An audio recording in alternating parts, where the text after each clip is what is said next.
Dans d'autres, Vega est favorable aux mesures visant à la réduction des risques et les salles de consommation à moindre risque en font typiquement partie.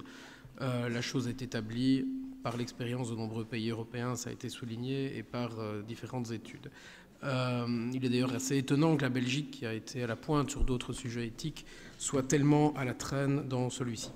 Une remarque quand même, c'est que à travers cette mesure que nous prenons ici, ou que nous allons bientôt prendre si le procureur général nous le permet, il y a quand même une contradiction qui s'exprime, qui est simplement le fait que c'est la prohibition dans son ensemble qui est un problème.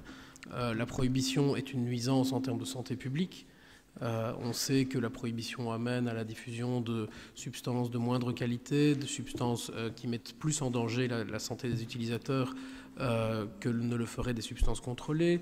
Les logiques de prohibition amènent à une répression qui constitue une bonne partie du quotidien des personnes toxicomanes et les amène à entrer dans des cycles vicieux extrêmement nocifs pour eux-mêmes et pour la société. La prohibition est à l'origine d'une grande partie de la prospérité des mafias et autres réseaux criminels qui gangrènent un certain nombre de lieux et qui occupent beaucoup de nos forces de police. La prohibition amène à mettre en prison des gens qui ne devraient pas y être pour détention de quelques grammes de substances illicites ou pour des actes aussi banals que celui-là. Ce faisant, certaines personnes amorcent un cycle criminel par la fréquentation délinquante en prison. La prohibition mène à une consommation tout à fait déraisonnable de budget public, aussi bien sur le plan policier que sur le plan judiciaire ou sur le plan simplement globalement de la répression.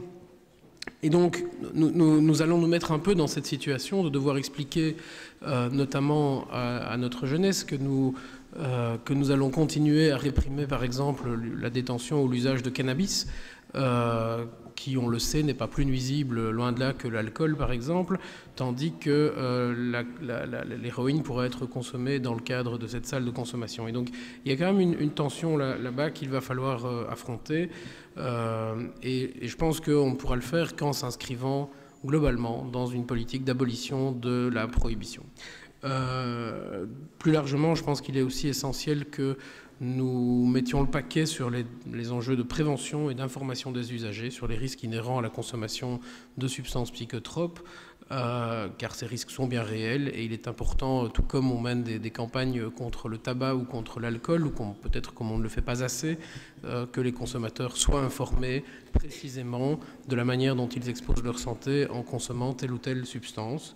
Voilà. Et j'aimerais terminer en soulignant la qualité du travail et la qualité de l'équipe de la Fondation Tadam qui va être mobilisée à nouveau ici. Et on a eu le plaisir et l'occasion d'écouter Dominique Delauteur ce samedi en commission de police.